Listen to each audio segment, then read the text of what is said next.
नमस्ते फ्रेंड्स, आज हम सेंटेंस फ्रेमिंग सीखेंगे। हम आज एम, इज, आर, ओके, इनको सेंटेंस में कैसे यूज़ करते हैं और ये क्या होता है। एम, इज, आर ये हमारे क्रिया होते हैं जिसको इंग्लिश में हम वर्ब कहते हैं। अब क्रिया आपने सुना होगा, जो भी हम एक्शन करते हैं उसे क्रिया कहते हैं। फिलहाल आप सीख रहे हैं इसलिए आप लर्न कहेंगे। मैं आपको सिखा रही हूँ इसलिए मैं टीच कहूँगी। अगर आप सुन रहे हैं, सुनने के लिए आप लिसन कहेंगे। खाना खा रहे हैं तो ईट, पानी पी रहे हैं तो ड्रिंक। ओके, बहुत सारे हैं, फिलहाल हम इतना ही यूज़ करते हैं। अब ये भी क्रिया है और ये भी क्रिया है। इस क्रिया को हम हेल्पिंग वर्ब कहते हैं और इन क्रिया को हम मेन वर्ब कहते हैं।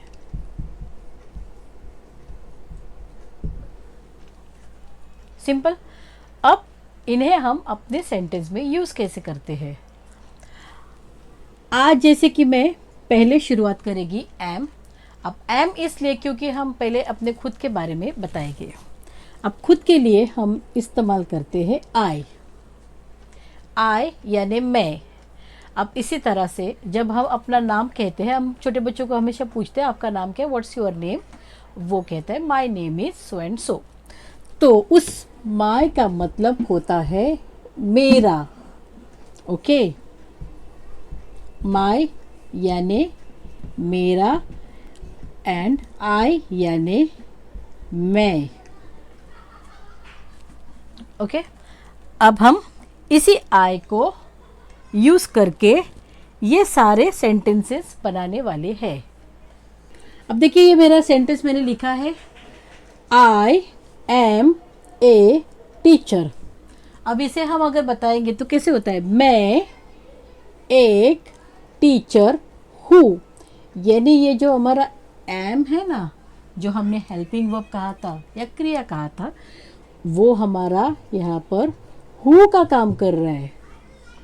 ओके, अब देखिए, जैसे हम हिंदी बोलते हैं या अपनी मातृभाषा मराठी बोलेंगे, वैसे इंग्लिश का सेंटेंस नहीं होता। बस ये सेंटेंस कैसे है उसको अपने दिमाग में रखिए तो ये आसान हो जाएगा। मैंने यहाँ पर टीचर यूज़ किया है। आप अपने खुद के प्रोफेशन को यूज़ कर सकते हैं, जैसे कि आई एम ए। बताइए आप क्या है। अगर आप इंटीरियर डिज़ाइनर हो, अगर आप अच्छे शेफ़ हो तो आप शेफ़ बोलोगे। आप अगर टेलर हो, I am a tailor. Correct. यानी यहाँ पर सेंटेंस फ्रेमिंग सेम है, आई एम ए, आगे आपका जो है वो बोलिए। अब यहाँ पर इसका मतलब ये नहीं कि सेंटेंस के साथ से हम अपने प्रोफेशन ही यूज़ कर सकते, नहीं। मुझे बोलना है कि मैं एक अच्छी इंसान हूँ सपोज, तो फिर I am a good person. Okay, मुझे प्यास लगी है तो भी सेम सेंटेंस है। प्यास को हम क्या बोलते हैं इंग्लिश में, थर्स्टी। यानी मुझे प्यास लगी है तो कैसे बोलेंगे, आई एम थर्स्टी। ओके, अब यहाँ पर ए नहीं आएगा। ओके, क्यों नहीं आएगा। अब ये जो ए या फिर इस सेंटेंस में, जैसे कि मैंने अभी आपको कहा कि ये होता है हमारा सब्जेक्ट प्लस ये है हमारा वर्ब प्लस जो भी इसके साथ होता है वो बन गया ऑब्जेक्ट। ये हमारे सेंटेंस का साचा होता है, यानी फ्रेम। इस तरह से हम अपने सेंटेंस को फ्रेम करते हैं। I am thirsty. अगर आपको भूख लगी हो तो भूख के लिए क्या बोलते हैं, हंग्री। इसको हम हंग्री कहते हैं। तो हम कैसे कहेंगे, आई एम हंग्री। करेक्ट। अब आगे मैं आपको बताती हूँ इसी सेंटेंस को, इसी फ्रेम को यूज करके कि मैं क्लास में हूँ, मैं ऑफिस में हूँ, मैं किचन में हूँ, तो वो कैसे कहेगी? अब देखिए, मैंने कहा आपको subject plus verb plus object. अब हम फिर से आई का इस्तेमाल करते हैं। मैंने कहा था कि हमारा सेंटेंस है कि मैं क्लास में हूँ, तो कैसे कहेंगे? आई के साथ हमारा एम आता है। कहा तो in the class. So simple, I am in the class. आपको मैंने कहा था जैसे कि मैं मार्केट में हूं, तो कैसे बोलेंगे? सब everything is same. I am in the market. Okay,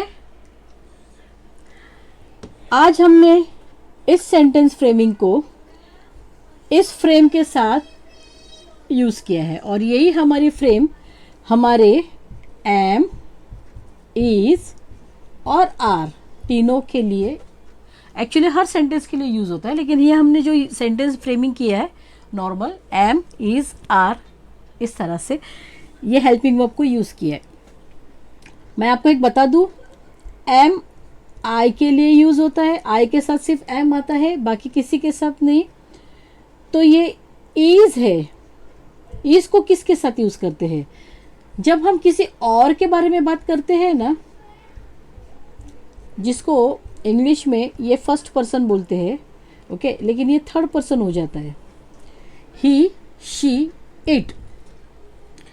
ही लड़के के लिए, शी लड़की के लिए, और ये जो इट होता है ये सारे अपने आजू बाजू में जितने भी ऑब्जेक्ट्स है, वस्तुएं है, एनिमल्स है, क्लाइमेट है, एवरीथिंग, सब के लिए इट का इस्तेमाल होता है।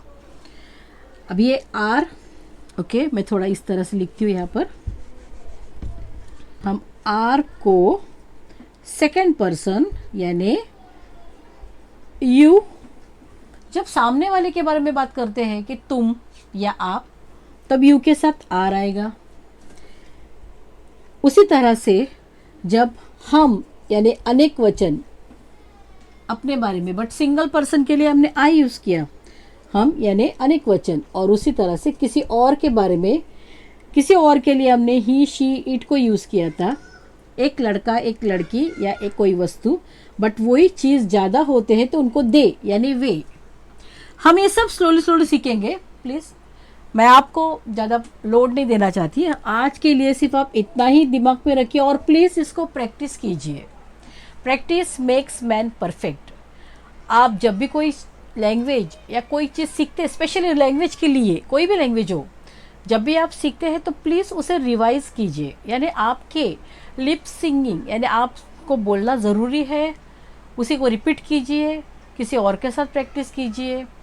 मैं जानती हूँ आपको कॉन्फिडेंट नहीं रहेगा, इसलिए आप थोड़ा हिचकिचाएंगे, शर्म लगेगी, तो डोंट वरी, आप आईने में खड़े रहिए, लेकिन एटलीस्ट उसको रिपीट कीजिए। मैंने कुछ एग्जांपल दिए, उसके साथ अपने और कुछ एग्जांपल जोड़ लीजिए। अगर आपको लगता है कुछ प्रॉब्लम, प्लीज़ कमेंट में बताइए कि मैम ये मैंने सही लिखा क्या। Okay, but practice makes man perfect. Okay, so till then आज के लिए इतना, हम फिर मिलते हैं। Okay, so keep learning, keep smiling. Thank you, bye.